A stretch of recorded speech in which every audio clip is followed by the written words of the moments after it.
ये अब हम इसकी वर्किंग कंप्लीट कर चुके हैं कि हमने अपने सिस्टम के अंदर जो है वो अपने लिमिटेड जो रिसोर्सेज हैं, जो सॉफ्टवेयर रिसोर्सेज हैं, उसको जो है वो इंस्टॉल कर लिया। मैं एक दफा गो थ्रू कर देता हूँ। मैंने कहा आपको विंडो आनी चाहिए, स्क्रीन शेयरिंग आनी चाहिए, आपको वीएलसी का पता होना चाहिए। उसके बाद मैंने आपको बताया कि विंडो टाइपिंग व्यू सेट करना, और उसके बाद आईडीएम, इनके ऊपर हमने जो बात है वो कर ली है। अब मैं ये चाहता हूँ कि आपको आपके सिस्टम के अंदर कुछ और चीजों का भी पता होना चाहिए। अब वो कुछ और चीजें कौन कौन सी हैं? वो चीजें हैं कि आप अपने सिस्टम को क्लाउड पर कैसे एक्टिवेट कर सकते हैं। मेरा ख्याल है मैंने अभी स्क्रीन शेयर नहीं किया, तो मैं स्क्रीन शेयर कर। हाँ जी, हाँ जी, मैं कर देता हूँ। ओके, अब आपको स्क्रीन नजर आ रही है? जी, ठीक हो गया। ओके, अभी हमने क्या कहा जी, हमने कहा कि अब हम चाहते हैं कि अपने सिस्टम को हम क्लाउड कंप्यूटिंग के हवाले से डील कर सकें, यानी मैं अपने सिस्टम को क्लाउड के हवाले से जो है वो एक्सेस कर सकूं, यानी क्लाउड कंप्यूटिंग के हवाले से देख सकूं। तो उसमें दो नाम है। ये आपके पास बहुत ज्यादा जो है वो यूज होते हैं। एक नाम है आपके पास, थोड़ा सा मैं लिख देता हूं। आपके पास ना दो लॉगिन होने चाहिए। लॉगिन क्या है? लॉगिन होने चाहिए दो, कौन कौन से? एक आपका यूजर नेम होना चाहिए माइक्रोसॉफ्ट का। अगर आप विंडो करते हैं और आपके पास माइक्रोसॉफ्ट का अकाउंट नहीं है तो प्रॉब्लम है। अब माइक्रोसॉफ्ट जब मैं लिखता हूँ ना, तो इसका मतलब है हॉटमेल का ईमेल एड्रेस हो जाए या आपके पास आउटलुक का ईमेल एड्रेस हो जाए। तो ये दोनों ईमेल एड्रेस जो हैं वो आपके पास होने चाहिए। ये पहली मेरी रिक्वायरमेंट है, यानी पहली आपके पास हॉटमेल का या आउटलुक का ईमेल अकाउंट हो। जबकि दूसरा ये है कि आपके पास जीमेल यानी गूगल के ऊपर भी जाकर आपके पास जो है वो अकाउंट होना चाहिए। तो एक आपका हॉटमेल का अकाउंट होना चाहिए, आपका हॉटमेल का ईमेल एड्रेस या आउटलुक का ईमेल एड्रेस। और ये ईमेल एड्रेस आप यूज करेंगे जब आप विंडो इंस्टॉल करेंगे ना, उस तक आप इसे यूज करेंगे। जैसे देखिए मेरा ये ईमेल एड्रेस है, मैंने यहाँ पे अपना हॉटमेल वाला ईमेल एड्रेस यूज किया। तो अगर आप यहाँ पर देखें तो ये मेरे नाम के ऊपर जो मुझे चल रहा है, ये जो मुझे वर्किंग प्रोवाइड कर रहा है, वो मेरे नाम की सेटिंग के मुताबिक जो है वो प्रोवाइड कर रहा है। ताकि मैं जब भी एक दफा कोई चीज एक्टिव करूंगा तो वो मैं सारी चीजें अपने पास इस प्रोग्राम के अंदर जो है वो अपने ईमेल एड्रेस के साथ कोलैबोरेट कर लूंगा। उसके बाद आपका जीमेल का होगा। जीमेल बेसिकली जहां भी मैंने हॉटमेल के साथ अपनी सर्विसेज को चेक करना है, वहां पर जो है मैं जो है ना इस लिंक को यूज करूंगा। और जो अपना लॉगिन है जीमेल वाला, वो जहां मुझे ड्रॉइड सर्विसेज रिसीव करनी है, तो उनके लिए मैं अपनी ये वाली वर्किंग जो है ये परफॉर्म करूंगा। नेक्स्ट जो मेरी रिक्वायरमेंट है वो ये है कि आपके सिस्टम में, यानी लॉगिन तो आपने बना लिया, लॉगिन नहीं दिया है, एक दफा बनाना है, बार बार नहीं बनाना। जब आपका ईमेल एड्रेस बन जाए, लोग क्या करते हैं, तो 10 12 15 ईमेल एड्रेस बना लेते हैं। याद रखिएगा ऐसा नहीं करना। एक ईमेल एड्रेस बनाना है, यानी एक आपने जीमेल पे बना लें, एक आपने हॉटमेल पे बना लें या आउटलुक पे बना लें। कोशिश करें एक जैसा हो, और ऐसा हो जिसे आप एजुकेशन पर्पज के लिए इस्तेमाल कर सकें। अक्सर लोग देखते हैं सोशल मीडिया भी हम इसी अकाउंट पे बनाएंगे और अपने फोन से आप उसको वेरीफाई भी करेंगे। तो आपने ऐसा ईमेल एड्रेस बनाना है, जैसे अक्सर होता है like star boy and lucky star और रॉक स्टार या सिंगर समथिंग, इस तरह के वो ईमेल एड्रेस बना लेते हैं। ये सही नहीं है। आपने ऐसा ईमेल एड्रेस बनाना है जो कि आपका एजुकेशनल पॉइंट ऑफ व्यू के साथ आगे फ्यूचर में यूज हो सके। यानी अगर आप अपना सीवी बनाते हैं, आप कहीं जॉब के लिए अप्लाई करते हैं या ऑनलाइन कहीं अप्लाई करते हैं या कुछ भी, तो आप उसके ऊपर एक प्रॉपर अपना ईमेल एड्रेस है वो देखकर आपको सुलझे हुए और जो है ना प्रॉपर पर्सन जो है वो नजर आने चाहिए, सेंसिबल पर्सन नजर आने चाहिए। तो अपना एक वैलिड और अच्छा सा एजुकेशनल ईमेल एड्रेस कोशिश करें जिसमें आपका नाम शामिल हो। लेकिन ये नहीं करना कि वो जैसे किसी का नाम है, जो मेरा नाम है सैयद अख्तर अली बुखारी, तो मैं अपना ईमेल एड्रेस ही डालूं Syed dot Akhtar dot Ali dot Bukhari, ठीक है, डॉट शाह। तो इतना लंबा ईमेल एड्रेस नहीं बनाना है। कोशिश करना है कि 5 to 10 कैरेक्टर्स के दरमियान आपका ईमेल एड्रेस जो है, जो यूजर आईडी है, वो आपका सर बन जाए। और कोशिश करें कि माइक्रोसॉफ्ट पर यानी हॉटमेल या आउटलुक पर और जीमेल पर, दोनों के ऊपर आपका एक जैसा ईमेल एड्रेस हो, ताकि आपको भी कल को याद रखने में आसानी हो और इनकी सर्विसेज हम यूज कर सकें। मैं इंशाल्लाह आगे अंदर आपको ये भी बताऊंगा कोर्स के दरमियान कि किस तरह से आप ऑनलाइन मटेरियल जो है वो गूगल और माइक्रोसॉफ्ट की जो सर्विसेज हैं जो अवेलेबल हैं, उनको देखकर हम वहां से भी कैसे एजुकेशनल सर्विसेज गेन कर सकते हैं। लेकिन प्रेफर करता हूँ कि आप ऐसा ईमेल एड्रेस बनाएंगे जो थ्रू आउट द लाइफ आपके साथ चले, और आपको किसी को बताते हुए शायद ही फील ना करना पड़े। तो मैं समझता हूँ कि आप समझदार हैं और आप बड़े अच्छे तरीके से उस ईमेल एड्रेस को मेंटेन कर लेंगे। फिर हमारी कोशिश ये होगी कि हम उसी ईमेल एड्रेस के ऊपर भी अपना सोशल मीडिया अकाउंट बनाएंगे। अगर आपका ईमेल एड्रेस जो है वो ऑलरेडी यूज हो रहा है तो फिर आपको अलग से बनाने की जरूरत नहीं है। फिर भी मैं आपको ये कहूंगा कि जितना ईमेल एड्रेस पुराना होता है उतनी ही उसकी वर्थ ज्यादा होती है। ये जरूरी नहीं है कि आप अपने सिस्टम के अंदर जो है वो हर रोज ऐसा नया ईमेल एड्रेस डालें। तो लेकिन कोशिश करें कि जो भी ईमेल एड्रेस आपने गूगल स्टोर में यानी प्ले स्टोर में यूज किया है एंड्रॉइड पर, या आपने विंडोज स्टोर में यूज किया है विंडोज पर, उसका यूजर नेम पासवर्ड आपको हर वक्त पता हो। उसकी जो फर्दर फॉर्मेलिटीज हैं वो भी आपको पता होनी चाहिए। ये तो हो गया आपकी ईमेल एड्रेस की बात। अब अगली बात करते हैं कुछ ब्राउजर्स की। तो ब्राउजर्स में मैं प्रेफर करता हूँ कि आपने गूगल क्रोम अपने सिस्टम में इंस्टॉल कर लेना है। ये मेरी पहली रिक्वायरमेंट है। वैसे तो गूगल क्रोम मोर देन इनफ, लेकिन अगर आप विंडोज मशीन यूज करें जैसा कि मैं इसको यूज कर रहा हूँ तो एक प्लेटफॉर्म है जिसका नाम है माइक्रोसॉफ्ट एज। ये भी एक ब्राउजर है, it's more then a browser.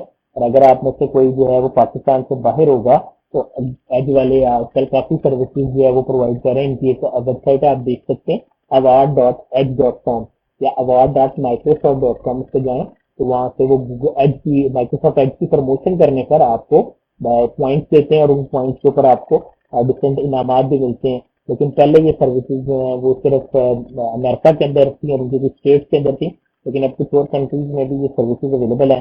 But unfortunately अभी पाकिस्तान में ये सर्विसेज जो है वो अवेलेबल नहीं है, यानी वो अवार्ड पाकिस्तान में भी नहीं मिलते। लेकिन मैं प्रेफर करूंगा कि आपके सिस्टम कंप्यूटर के अंदर गूगल क्रोम का ब्राउजर भी होना चाहिए, माइक्रोसॉफ्ट एज भी होना चाहिए, and you also have another software called Firefox.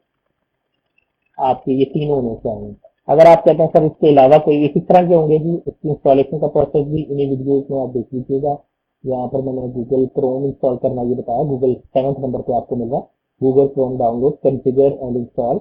ये आपको मैंने यहाँ पे बताया द बेस्ट है। मैं प्रेफर करता हूँ कि आप गूगल क्रोम यूज करें क्योंकि मैं भी गूगल क्रोम को प्रेफर करता हूँ।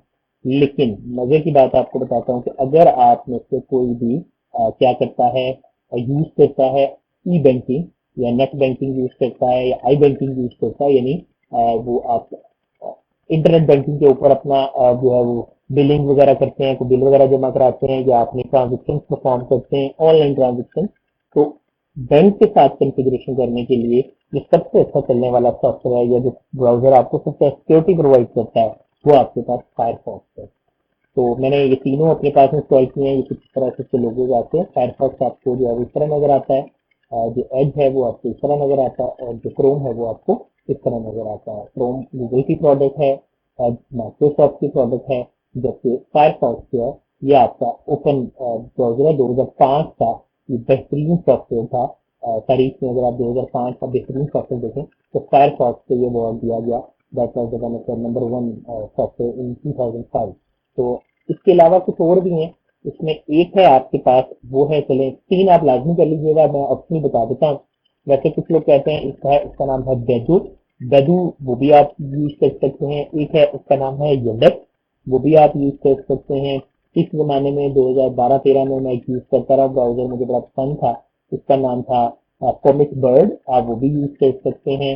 इसी तरह एक और ब्राउजर है जिसका नाम था उसका 2016-17 में वो काफी ज्यादा मशहूर रहा है, तो नाम मेरे जो तरीके चले। लेकिन ये तीन तो मैंने आपको बताए हैं, ये मैंने वैसे डिसेंट पाया। There are thousands of browser available आपके पास, वो आपको नजर आते हैं। लेकिन जो दो और मैं आपको रिकमेंड कर रहा हूँ वो है ओपरा एंड सफारी। तो ओपरा और सफारी ये दो और ब्राउजर्स हैं। मैं चाहता हूँ कि अगर आपके पास आपका सिस्टम बहुत अच्छा है और वो रिसोर्सेज को प्रॉपरली मैनेज करता है तो ओपरा और सफारी जो है ये भी बड़े अच्छे ब्राउजर्स हैं। आप इन्हें भी अपने पास यूज कर सकते हैं ताकि कल को अगर कोई एप्पल मशीन पे जाता है या किसी और मैक सिस्टम पे जाते हैं तो वहां पर आपको एप्पल और सफारी, सॉरी ओपरा और सफारी इनके हवाले से जो है वो भी वर्किंग जो है वो होनी चाहिए। तो मैं एक्सपेक्ट करता हूँ कि लेकिन ये तीन आपने लाजमी कर लेने। और जैसे इस ब्राउजर का नाम जेल में आएगा तो मैं आपको बता दूंगा, काफी फेमस था और ऐप भी काफी फेमस रही है। लेकिन ये इंडिया का ब्राउजर है, लेकिन अभी इसका स्टेबिलिटी जो है वो काफी हद तक डाउन हो चुकी है। याद रहे कि जो माइक्रोसॉफ्ट एक्सप्लोरर है, इंटरनेट एक्सप्लोरर है, वो बेसिकली एज की ही ओल्ड फॉर्म है। इंटरनेट एक्सप्लोरर की जो अपडेशन है वो अब जो है वो खत्म हो चुकी है। वो अब मजीद जो है माइक्रोसॉफ्ट इंटरनेट एक्सप्लोरर जो है वो अब नहीं आता। अब उसकी जगह आपको एज मिलता है, क्योंकि माइक्रोसॉफ्ट एज जो है it's more than an Explorer. और ये साथ में सर्च इंजन भी है, ये साथ में आपका प्ले स्टोर भी आपको प्रोवाइड करता है, यानी विंडोज स्टोर की फैसिलिटीज भी प्रोवाइड करता है। और भी इसके बहुत से सर्विसेज हैं जो कि ये साथ है, इसमें डायरेक्टली सबमिशन होती है। और भी इसके आप प्रेस रिलीज कर सकते हैं, इसके अंदर आप अपनी न्यूज फीड देख सकते हैं, और बहुत कुछ इसके फैसिलिटीज हैं। लेकिन ये कि अभी मैं प्रेफर करूंगा कि ये चीज और ओपरा और सफारी मैंने इसके अलावा दो और यूज किए हैं, वो आप देख सकते हैं और उनके हवाले से भी आप वर्किंग कर सकते हैं। तो मैं एक्सपेक्ट करता हूँ कि ये ब्राउजर जो है ये आपके कंप्यूटर के अंदर जो है वो आपने इंस्टॉल कर लिए होंगे।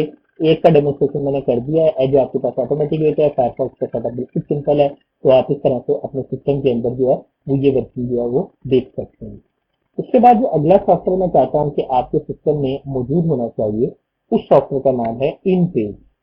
इन पेज बेसिकली एक उर्दू कंपोजिंग के हवाले से सॉफ्टवेयर है, और मैं चाहता हूँ कि ये सॉफ्टवेयर आपकी मशीन के अंदर एक लाजमी मौजूद होना चाहिए। इसके बारे में पाकिस्तान तो ये आपके पास मशीन में मौजूद होना चाहिए। लेकिन जैसे ही आप विंडो 10 की इंस्टॉलेशन के लेक्चर देखेंगे ना, तो वहां पर एक जगह आपको मिलता है कि आपने कौन सा कीबोर्ड इंस्टॉल करना है। तो अगर आप पाकिस्तान में हैं तो मैं प्रेफर करता हूँ कि आप अपने कंप्यूटर के अंदर दो लैंग्वेजेस जो हैं वो इंस्टॉल करें। मैंने यहाँ पर नहीं की हुई है, लेकिन मैं प्रेफर करता हूँ कि आप दो लैंग्वेजेस इंस्टॉल करें। एक आपकी इंग्लिश लैंग्वेज होगी और एक आपकी जो है वो उर्दू लैंग्वेज होगी। मेरे पास ऐसे अलग से इसका एक्सट्रैक्ट भी पड़ा है, मैं आपको वो लिंक भी सेंड कर दूंगा। तो आप वो भी जो है वो नेट से क्लिप डाउनलोड करके तो वो लैंग्वेज लगेंगे जो है वो ऐड कर सकते हैं।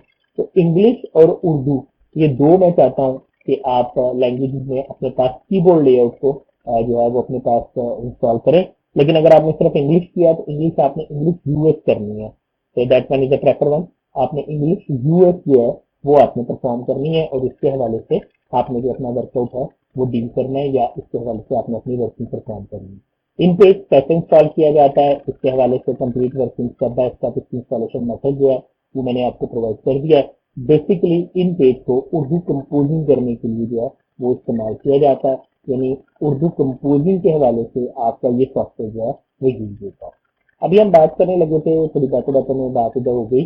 अभी हम जिस चीज की बात करने लगे थे वो हमारे पास था वर्कआउट कि मैं किस तरह से अपने पास यूज करूंगा क्लाउड कंप्यूटिंग के हवाले से। तो क्लाउड कंप्यूटिंग में आपके पास दो चीजें आती हैं, कौन कौन सी हैं? नंबर वन आपके पास आएगी गूगल ड्राइव। आपको याद है, आपको जो भी मैं लिंक सेंड करता हूँ मेरी कोशिश ये है कि मैं पहले इसको अपनी गूगल ड्राइव पे अपलोड करूँ और फिर उसके बाद आपको वो शेयर करूँ। इसी तरह दूसरी है आपकी वन ड्राइव। तो गूगल ड्राइव और वन ड्राइव ये बेसिकली अपना डाटा ऑनलाइन स्टोर करने के लिए यूज की जाती है। गूगल ड्राइव आपको 15 GB प्रोवाइड करता है, जबकि वन ड्राइव आपको 10 GB जो डाटा है वो प्रोवाइड करता है, जगह प्रोवाइड करता है। गूगल ड्राइव आपने किस तरह से मैनेज करनी है, उसको सेटअप कैसे करना है, कंफिगर कैसे करना है। जैसे आप अपने सिस्टम में ये गूगल ड्राइव जो है वो इंस्टॉल कर लेंगे, यानी इस वीडियो को देख लीजिएगा, 8 to 9 मिनट की आपकी वीडियो है, तो आपने इसको देखकर अपने सिस्टम के अंदर गूगल ड्राइव मैनेज कर लेनी है। तो ये बिल्कुल ऐसे हो जाएगा जैसे आपके कंप्यूटर के अंदर, जब आप अपने कंप्यूटर के अंदर किसी सी ड्राइव को, डी ड्राइव को, ई ड्राइव को देखते हैं, तो आपके पास जो है ये गूगल ड्राइव भी आपके पास एक अलग से यहाँ पे प्रोग्राम में आपको कोई सिस्टम एरिया में आपको नजर आना शुरू हो जाएगी, और वो यहाँ पर आपको एक अलग से ड्राइव की तरह नजर आएगी और आप उसको यूज कर सकते हैं। बस याद रखिएगा ये आपकी ई ड्राइव होगी। ई ड्राइव से मुराद ये कि आपकी इलेक्ट्रॉनिक ड्राइव होगी, ये गूगल के सर्वर पर मौजूद होगी, और इसके अंदर भी आप अपना वो डाटा रख सकते हैं जो आपको मल्टी डिवाइसेस पे शेयर करना है। जैसे अक्सर आपने देखा होगा कि अगर आप अपना कोई फुलेज जो है बनाते हैं अपने मोबाइल के साथ, कोई तस्वीर खींचते हैं, और अगर आप अपना जीमेल का अकाउंट ओपन करें तो उसके अंदर वो ऑटोमेटिकली आपकी गूगल ड्राइव में आपके इमेजेस जो है वो आपको मिल जाते हैं। तो मैं चाहता हूँ कि आपको ये पता होना चाहिए कि जब आप अपने मोबाइल के डाटे को ऑनलाइन लेके जाते हैं तो वो आपके कंप्यूटर में कहाँ पड़ा होगा, यानी अगर आपको उसको दोबारा एक्सेस करना है या आपने उसको चेक करना है तो उसको कैसे चेक किया जाता है, ये भी आपको पता होना चाहिए। ये तो था आपका गूगल के साथ वर्किंग। लेकिन अगर आप माइक्रोसॉफ्ट के साथ वर्किंग करते हैं, in that case you have one drive folder. तो वन ड्राइव बेसिकली माइक्रोसॉफ्ट की सर्विस है, ये भी आपको मिलती है एक अलग ड्राइव के तौर पे। मैंने फिलहाल इसको ऑफ किया हुआ है, इससे सिस्टम थोड़ा सा स्लो हो जाता है। अगर आपका सिस्टम अच्छा है तो फिर आप इन्हें यूज करेंगे, अदरवाइज हम दोनों को ऑनलाइन ही यूज करेंगे, जब चाहिए होगा हम इन्हें ओपन कर लेंगे। वैसे में वन ड्राइव की भी इंस्टॉलेशन प्रोसीजर जो है वो मैंने आपको प्रोवाइड किए हुए हैं। ये है जी वन ड्राइव। तो माइक्रोसॉफ्ट वन ड्राइव आपको मिल जाएगा। इंस्टॉल कैसे करना है, सिंक्रोनाइज कैसे करना है, प्लस इसके अंदर एक खास बात यह है कि आप अपने फोल्डर को ऑनलाइन लॉक भी कर सकते हैं। यानी आप अपने मोबाइल से अगर कोई आपकी ड्राइव तक पहुंच भी जाता है, तो अगर आपने अपने ड्राइव को लॉक किया हुआ है, उसके ऊपर पासवर्ड वगैरह लगाए हुए हैं, तो आपका ऑनलाइन डाटा कोई नहीं देख सकता। ठीक है, तो मोस्टली वन ड्राइव और गूगल ड्राइव जो है वो आपके पास जो है क्लाउड कंप्यूटिंग के हवाले से यूज होने वाले one of the main software हैं जो आपको यहाँ पर नजर आते हैं। इसकी मैं चाहूंगा कि ये दोनों वीडियो देख लें, आराम आराम से देखनी है और अपने सिस्टम में कोशिश करना है एक दफा आप कॉन्फ़िगर जरूर करके देख लें, ताकि इन फ्यूचर कभी भी अगर आपको इमरजेंसी में या कोई इस तरह की आपको अचानक वर्किंग करनी पड़ जाए जिसके अंदर आपको इसके हवाले से इम्प्लीमेंट करना हो या देखना हो, तो आपके पास इतना नॉलेज होना चाहिए कि आप इन सब चीज़ों को जो है वो अच्छे तरीके से देख सकें। यहाँ तक अगर कोई क्वेश्चन पूछने वाला है तो आप पूछ सकते हैं। ओके, नेक्स्ट हमारे पास जो बात आती है वो है नंबर 9। मेरी एक आदत है कि आप क्योंकि मैंने कई दफा ऐसा होता है कि नेटवर्क भी तैयार करना होता है। आप लोगों के पास तो कम से कम एक ही कंप्यूटर होगा या एक लैपटॉप होगा, दो चीजें भी हो सकती हैं। लेकिन ये कि सब टाइम ऐसा होता है कि हमें नेटवर्क प्रिपेयर करना होता है। तो फिर मैं ये प्रेफर करता हूँ कि आप एक 8 GB की यूएसबी परचेज कर लें। कैजुअली मिल जाती है। अगर आपके पास थोड़े अच्छे रिसोर्सेज हैं तो आप 16 GB की यूएसबी परचेज कर लें। तो वो यूएसबी आपने मुफ्तत कर देनी है अपने सिस्टम के लिए। मुफ्तत कर देनी है अपने सिस्टम के लिए, इस बात का मतलब क्या है? इसका मतलब ये है कि आपने एक सॉफ्टवेयर डाउनलोड करना है जिसका नाम है अल्ट्रा आईएसओ। ये सॉफ्टवेयर भी आपको, ये दूसरी सीरीज है सॉफ्टवेयर इंस्टॉलेशन के नाम से आपको मिलेगी। उसके अंदर एक सॉफ्टवेयर जिसका नाम है install process of ultra ISO. ISO आपकी बेसिकली इमेज फाइल होती है और ultra ISO software in image files को स्टेप बाय स्टेप जो है वो ओपन करता है और चलाकर मेरे पास मेरी वर्किंग को परफॉर्म करता है। इससे ये होगा कि हम क्या करेंगे, अपने कंप्यूटर को क्या कर लेंगे, अपने कंप्यूटर की एक बूटेबल यूएसबी बना लेंगे। इसका पूरा प्रोसेस जो है वो आपको बताया हुआ है कि बूटेबल यूएसबी कैसे बनाई जाती है। उसका भी पूरा प्रोसेस जो है वो एक्सप्लेन किया गया। आप माइक्रोसॉफ्ट की साइट से जाकर डाउनलोड कर लें या किसी और साइट से जाकर डाउनलोड कर लें। तो उसको वहां से डाउनलोड करने के बाद आप अल्ट्रा आईएसओ का सॉफ्टवेयर अपने सिस्टम में इंस्टॉल करेंगे और अपने उस यूएसबी को बूटेबल यूएसबी बनाकर अपने पास रख लेंगे। अब वो जो बूटेबल यूएसबी आपके पास बन जाएगी या वो जो बूटेबल यूएसबी आपने मैनेज की है या वर्कआउट आपने परफॉर्म किया बूटेबल यूएसबी का, जब वो आपके पास बन जाएगी तो आपने उस यूएसबी को संभाल के रख लेना। अब कुछ लोग अक्सर ये सवाल पूछते हैं क्या सर वो जो बूटेबल यूएसबी हम बनाएंगे उसको हम यूज कर सकते हैं? जी हाँ, बिल्कुल यूज कर सकते हैं। लेकिन आपने जो उस पर आपकी फाइलें हैं उन्हें आपने रिमूव नहीं करना, यानी उनमें से किसी फाइल को डिलीट नहीं करना। और मैं प्रेफर ये करता हूँ, जैसे मैंने आप देखें कि मैंने हर चीज को बड़ा ऑर्गेनाइज करके रखा है।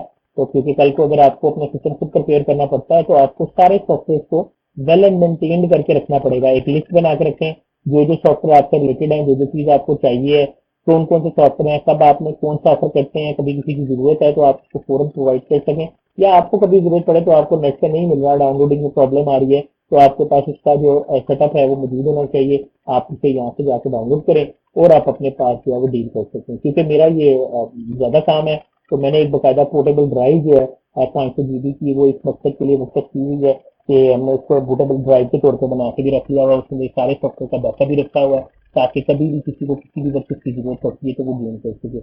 आपको मैं ये कह रहा हूँ कि आपने वो 16 GB की ड्राइव ली और उसी के ऊपर आपने अपने ये जितने भी सॉफ्टवेयर मैंने आपको बताए हैं इनके जो आपने एग्जीज हैं, जो इनके प्रोग्राम्स हैं वो आपने रख लेने हैं। उनको कॉपी करके आपने उसके वहां पे अपने पास स्टोर कर लेना है।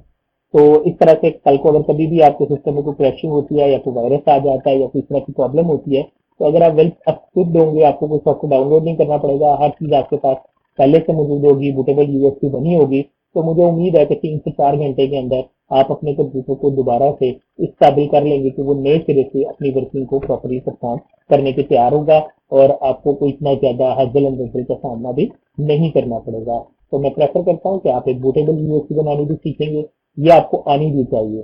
क्योंकि समटाइम ऐसा होता है कि दोस्त ने पूछ लिया, अंकल ने पूछ लिया कि हमारा जो कंप्यूटर है उसमें क्या हो गया है, उसमें विंडो करप्ट हो गई है, तो आप जस्ट अपने को यूएसबी उनके घर लेके जाएं, विंडो इंस्टॉल करें, उसी यूएसबी में आपने सॉफ्टवेयर का फोल्डर भी बना के रखना है। वही सॉफ्टवेयर का फोल्डर जो है वो आप वहाँ पे कॉपी करें और अपनी जो कमांड पर वर्किंग है वो उसके साथ जो है वो परफॉर्म कर लें।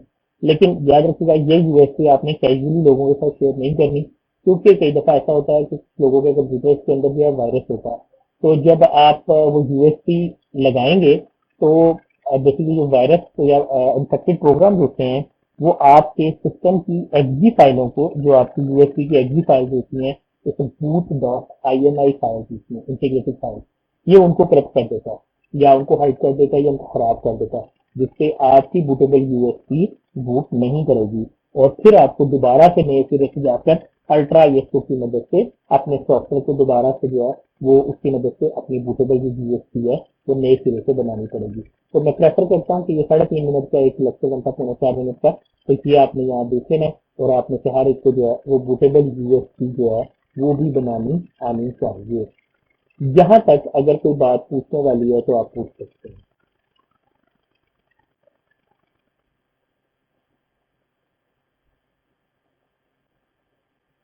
यहाँ तक क्लियर है जी?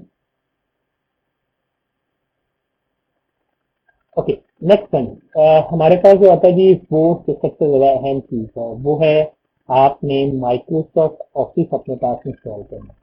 ना तो क्वेश्चन है इससे मैं कौन सा ऑफिस जो है वो इंस्टॉल करूंगा या कौन से ऑफिस के ऊपर वर्किंग जो है वो परफॉर्म करूंगा। तो हमें अपने इस कोर्स के अंदर ऑफिस 2019 की जो इंस्टॉलेशन है उसको डील करना है, यानी ऑफिस 2019 को हमने अपने पास करना है। ऑफिस 2019 जो है वो बेसिकली माइक्रोसॉफ्ट की सक्सेसफुल एंड फाइनल रिलीज है। आप माइक्रोसॉफ्ट की साइट से ऑफिस डाउनलोड कर लें, क्योंकि हम इसको एक्टिवेट तो फ्री करेंगे, ठीक है। तो आप इसे माइक्रोसॉफ्ट की साइट से जाकर डाउनलोड कर लें, या आपको मैंने को वो वेबसाइट लिंक भी बताए हैं, आप वहां से भी देख सकते हैं। प्लस आई थिंक वीडियो के जो है ना डिस्क्रिप्शन एरिया के अंदर भी आपको जो है वो वीडियो जो लिंक है वो मिल जाते हैं। जी, क्वेश्चन पूछना चाह रहे हैं जी, पूछिए।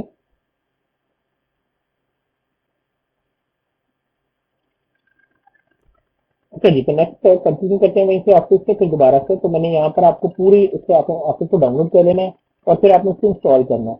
लेकिन इस इंस्टॉलेशन से पहले मैं चाहता हूँ कि ये 9 नंबर वाले जो लेक्चर है कि ऑफिस इंस्टॉल करते हुए प्रॉब्लम क्या आ सकती है, अक्सर बच्चों को पता नहीं चलता। वो उनकी सी ड्राइव के ऊपर जगह थोड़ी होती है, लाइक सी में डाउनलोडिंग, डाउनलोड के फोल्डर के अंदर आप सबको पता है कि जब आप कोई भी प्रोग्राम नेट से डाउनलोड करते हैं तो वो बाय डिफॉल्ट आपके सी ड्राइव के डाउनलोड फोल्डर के अंदर जो है, यानी यहाँ पे डाउनलोड फोल्डर होता है, इसके अंदर जो है ऑटोमेटिकली आपका जो प्रोग्राम है वो ट्रांसफर होता है या वो मूव ऑन करता है, ये यहाँ पर आता है। तो जैसे ही आप कोई सॉफ्टवेयर डाउनलोड करते हैं वो यहाँ आता है। जब वो ऑफिस डाउनलोड करते हैं तो 3 से 4 GB, बल्कि अब तो 2019 आई थिंक 9.5 GB पे फुल वर्जन है विद लैंग्वेज प्लगइन्स के साथ। अगर आप उसको नेट से डाउनलोड करते हैं तो तकरीबन 10 GB जगह इसको सिर्फ डाउनलोडिंग के लिए चाहिए। अब होता ही है कि वो नेट से उसको डाउनलोड कर लेते हैं, डाउनलोड करते हैं, उनके पास सी ड्राइव के ऊपर जो जगह होती है वो 10-12 GB होती है, तो 10 GB डाउनलोडिंग में चली गई, तो पीछे उनकी सी ड्राइव फुल हो गई होती है। उसके बाद वो क्या करते हैं कि अपने उसके इंस्टॉलर जो डाउनलोडिंग किया होता है उस पर राइट क्लिक करते हैं और एक्सट्रैक्ट कर देते हैं।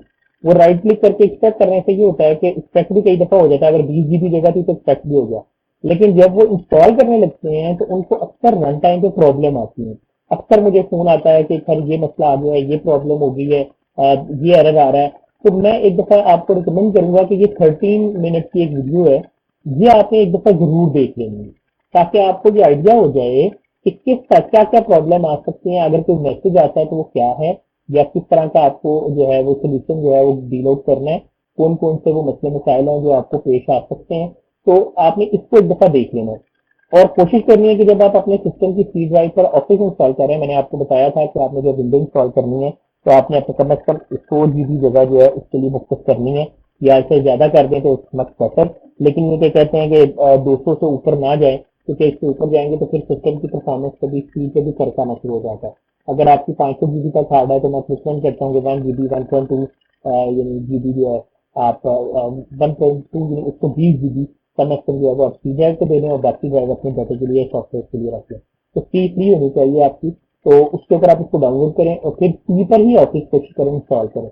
ऑफिस कैसे इंस्टॉल करना है उसका भी कंप्लीट प्रोसेस मैंने आपको प्रोवाइड कर दिया हुआ है, और मैं एक्सपेक्ट करता हूँ विद इन अ डे और टू नेक्स्ट लेक्चर तक आप लोग अपने ऑफिस अपने सिस्टम में इंस्टॉल कर लेंगे, ताकि जब हम इसकी इंस्टॉलेशन का की वर्किंग का आगाज करें तो वहां पर ऐसा ना हो कि हमें जो है वो इसको वर्क यूज करने में प्रॉब्लम आए, या कोई चीज ऐसा ना हो कि मैं कोई चीज इंस्टॉल कर रहा हूँ या चला रहा हूँ तो आपके पास वो ऑप्शन अवेलेबल नहीं है। तो मैं एक्सपेक्ट करता हूँ कि आप सब लोग इस वीडियो को देखकर अपने सिस्टम के अंदर जो है वो ऑफिस को इंस्टॉल कर लेंगे।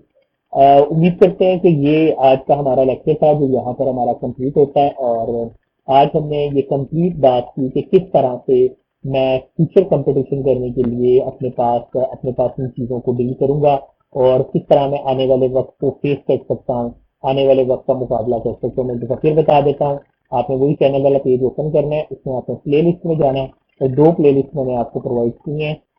एक मैं चलें इसके लिंक में, मैं इसका लिंक भी सेंड कर दूंगा। व्यू प्ले लिस्ट यहाँ से और व्यू प्ले लिस्ट यहाँ से, ये दोनों प्ले लिस्ट के अंदर आपने वीडियोज जो है वो पढ़ी हुई हैं, वहाँ से आपने उन्हें देख लेना है। और फिर वक्तन फवक्तन जैसे जिसकी जो जो जरूरत आती है वो उसके हवाले से हम फिर आगे उसकी इम्प्लीमेंटेशन जो है वो देखते रहेंगे या उसका जो वर्कआउट है वो देखते रहेंगे। तो उम्मीद करते हैं कि अब आप लोग सब इस काबिल हो जाएंगे कि आप अपने पास से जो है उसकी सारी वर्किंग जो है वो प्रॉपरली डील कर लेंगे। और आप सब इस काबिल हो चुके हैं कि आपने सारों ने इसके ऊपर ये सारी जो वर्किंग है वो इंस्टॉल कर लेंगे या मैनेज कर लेंगे। अल्ट्रा ये तो मैंने ऑप्शन में कहा है तो डेस्कटॉप मैंने नहीं लिखा है, तो ये 10 सॉफ्टवेयर बेसिकली बनेंगे। और मैं यहाँ पर रिकमेंड कर देता हूँ कि अपडेटेड आपने जो भी ऑफिस का अपडेटेड वर्जन है वो आपने यूज कर लेना है, वो आपने डील कर लेना है। यहाँ तक अगर कोई बात आपकी पूछने वाली है तो आप पूछ सकते हैं। Any question regarding to installation procedure, जिसकी वीडियो आपने देख लेनी है। और ये जो फाइल है उसको मैं आपके सामने सेव कर देता हूँ। मैंने ये सेव कर दिया, मैं उसको नीचे इमेज में, वीडियो के इमेज में भी कॉपी कर, डिस्क्रिप्शन में कॉपी कर दूंगा, वहां से भी आप इसे देख सकते हैं। और मैं उम्मीद करता हूँ कि अब आप इस काबिल हो चुके होंगे कि आप अपने सिस्टम के अंदर जो है वो अपना इसकी जो प्रोग्राम है इन सबको इंस्टॉल कर लें। और कोशिश करें कि कुछ लोग होते हैं वो ना एक्स्ट्रा सॉफ्टवेयर इंस्टॉल कर जाते हैं, आपने एडिशनल सॉफ्टवेयर इंस्टॉल नहीं करने, इससे भी आपके सिस्टम की स्पीड पर फर्क पड़ता है। तो मैं ये रिकमेंड नहीं करता कि आप एडिशनल सॉफ्टवेयर जो है वो अपने सिस्टम में इंस्टॉल करें। तो I think so these are more than enough, आप अपने पास इंस्टॉल कर लें। मेरे पास और बहुत से सॉफ्टवेयर इंस्टॉल है, लेकिन ये कि मैं एक्सपेक्ट करता हूँ कि ये सॉफ्टवेयर जो है ये कम अज कम आपके सिस्टम में मौजूद होने चाहिए। यहाँ तक अगर कोई क्वेश्चन पूछने वाला है तो आप पूछ सकते हैं। ओके जी, आज का ये लेक्चर हम यहीं पे क्लोज करते हैं और उम्मीद करते हैं कि नेक्स्ट लेक्चर में जब आप क्लास में मौजूद हों तो आपने कम अज कम माइक्रोसॉफ्ट ऑफिस जो है वहां तक अपने कंप्यूटर की मुकम्मल इंस्टॉलेशन प्रोसेस जो है वो कंप्लीट कर लिया हो, ताकि जब हम आगे डिफरेंट कंपोनेंट डिफरेंट कोर्सेज का आगाज करें तो उसके अंदर हमें प्रॉब्लम ना आए। ओके जी, आज के लिए इतना ही रखते हैं और आप सबसे कहते हैं यार रहिएगा, खुश रहिएगा, अपना बहुत ख्याल रखिएगा। अल्लाह हाफिज। Have a nice